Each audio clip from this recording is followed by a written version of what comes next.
Hứa Khải, hồi yêu đương, tôi từng bị bạn gái cũ đánh, lúc đang ở đỉnh cao sự nghiệp, người ta đồn tôi là nạn nhân của bạo lực gia đình. Thật là một người đàn ông bất hạnh. Trong thế giới giải trí hoa ngữ đầy ánh hào quang, nơi những gương mặt điển trai, tài năng thường trở thành tâm điểm ngưỡng mộ của hàng triệu khán giả, ít ai ngờ rằng đằng sau nụ cười hoàn hảo ấy lại là những vết thương âm ỉ khó nguôi. Hứa Khải, nam diễn viên trẻ từng được ca ngợi là ngôi sao sáng của thế hệ mới, chính là một minh chứng. Ít ai biết, chàng trai sinh năm 1995 này, khi sự nghiệp đang rực rỡ, đã trải qua những biến cố cay đắng mà ngay cả bản thân anh cũng thốt lên. Thật là một người đàn ông bất hạnh. Hứa Khải, vốn xuất thân từ ngành người mẫu trước khi bén duyên phim ảnh, từng sở hữu mối tình được bạn bè nhận xét là đẹp và nồng nhiệt. Anh nhưng bằng cả trái tim, bằng sự nhiệt thành của tuổi trẻ. Những năm tháng ấy, Khải không chỉ dồn tâm huyết cho nghề mà còn cố gắng xây dựng một mái ấm nhỏ cùng cô bạn gái mà anh hết lòng yêu thương. Thế nhưng, tình yêu đôi khi không như cổ tích. Theo lời anh chia sẻ trong một buổi phỏng vấn hiếm hoi, mối tình ấy từng để lại những vết xước sâu trong tâm hồn. Hồi yêu đương, tôi từng bị bạn gái cũ đánh. Câu nói tưởng chừng nhẹ nhàng nhưng lại gây chấn động dư luận. Người ta thường quen với hình ảnh phụ nữ là nạn nhân của bạo lực tình cảm, ít ai nghĩ rằng đàn ông cũng có thể chịu đựng điều đó.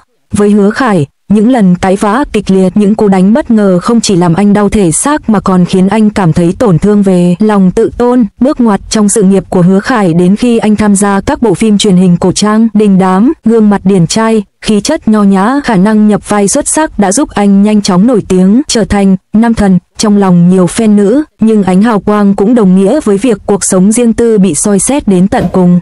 Khi tên tuổi lên cao, cũng là lúc anh phải đối mặt với những tin đồn ác ý. Một trong những lời đồn ám ảnh anh nhất chính là Hứa Khải là nạn nhân của bạo lực gia đình. Tin tức ấy lan truyền chóng mặt trên mạng xã hội, khiến hình ảnh của anh chao đảo. Người ta bàn tán, suy đoán, thậm chí bịa đặt thêm chi tiết, biến câu chuyện thành một tấn bi kịch. Một ngôi sao trẻ, trên đỉnh cao danh vọng, nhưng lại bị gắn mác người đàn ông đáng thương, nạn nhân trong chính ngôi nhà của mình. Với một nghệ sĩ, danh dự và hình ảnh công chúng còn quý hơn vàng.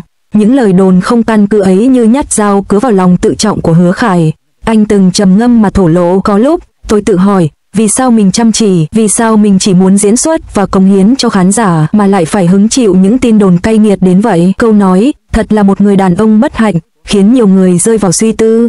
Bất hạnh không phải vì anh không có danh tiếng, không có tiền bạc, mà bất hạnh ở chỗ những tổn thương tinh thần lại đến từ những điều tưởng chừng mang lại hạnh phúc, tình yêu và gia đình. Nhưng ở một góc nhìn khác, đó cũng là sự dũng cảm.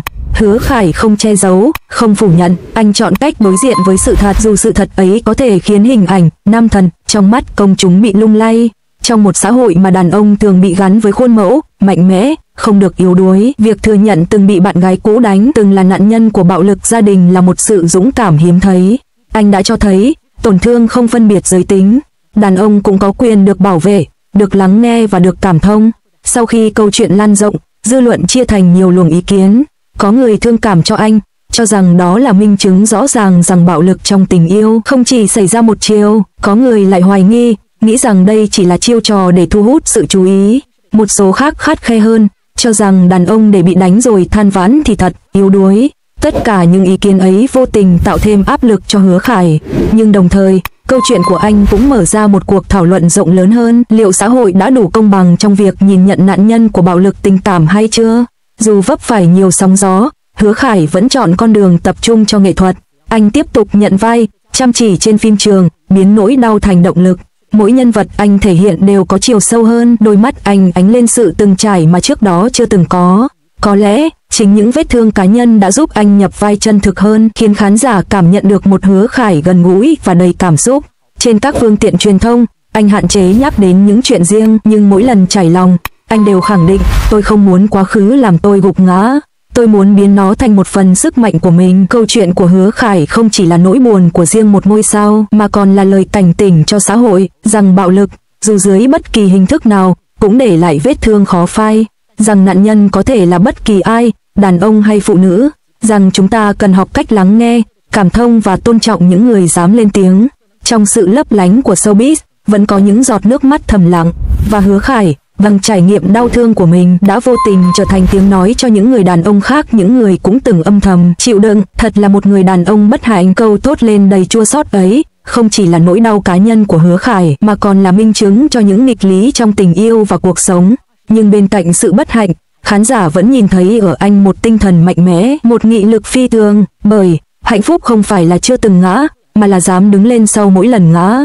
Và với Hứa Khải, chính những vết thương ấy đã tôi luyện nên một con người biết trân trọng giá trị thật sự của yêu thương và bình yên. Nếu hỏi Hứa Khải điều gì khiến anh nhớ nhất trong quãng thời gian tuổi trẻ, anh có lẽ sẽ không nhắc đến danh tiếng, những tấm poster treo khắp nơi hay những lần xuất hiện trên thảm đỏ. Thay vào đó, anh nhớ về những buổi chiều muộn, khi anh lặng lẽ ngồi trong căn phòng nhỏ, nhìn ra khung cửa sổ, lòng trống rỗng vì vừa trải qua một trận cãi vã, thậm chí bị tổn thương thể xác bởi chính người mình yêu.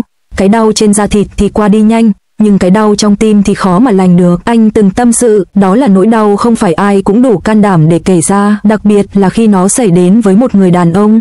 Người hâm mộ nhận xét rằng, kể từ sau những biến cố cá nhân, ánh mắt Hứa Khải khi diễn xuất có thêm chiều sâu. Khi anh vào vai một chàng trai si tình, ánh mắt ấy không chỉ có sự ngọt ngào mà còn thấp thoáng nỗi sợ mất đi. Khi anh đóng vai một kẻ lạnh lùng, sự lạnh lùng ấy lại toát ra từ những tổn thương giấu kín. Có lẽ, chính vì từng trải qua sự bất hạnh, Hứa Khải mới có thể mang đến cho nhân vật nhiều tầng cảm xúc đến vậy. Khán giả dõi theo màn ảnh, nhưng ít ai biết rằng, đằng sau từng cái nhìn ấy là ký ức mà anh chưa bao giờ quên. Tin đồn, bạo lực gia đình không chỉ khiến sự nghiệp của Hứa Khải lung lay mà còn khiến anh trải qua những ngày tháng cô đơn. Trong showbiz, bạn bè đôi khi cũng dè dặt, không ai muốn vô tình bị cuốn vào vòng xoáy dư luận. Có người chọn cách giữ im lặng, có người ngầm khuyên anh nên im lặng cho qua. Nhưng im lặng cũng là một nỗi đau, bởi sự im lặng dễ bị hiểu lầm thành thừa nhận, và anh, một chàng trai vốn chỉ muốn được cống hiến trên màn ảnh, lại phải học cách đứng vững giữa báo tố dư luận. Tuy vậy, vẫn có rất nhiều fan, khán giả chân thành dành cho Hứa Khải sự thấu hiểu.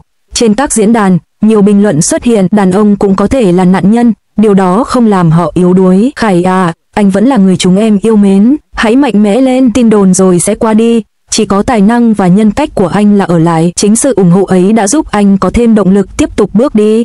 Anh hiểu rằng, không phải ai cũng quay lưng, vẫn có những trái tim yêu thương, đồng cảm và bảo vệ anh. Một số đồng nghiệp thân thiết từng chia sẻ rằng, Hứa Khải là người sống nội tâm, ít khi bộc lộ nỗi buồn. Anh thường giấu cảm xúc thật sau nụ cười và sự chuyên nghiệp trên trường quay.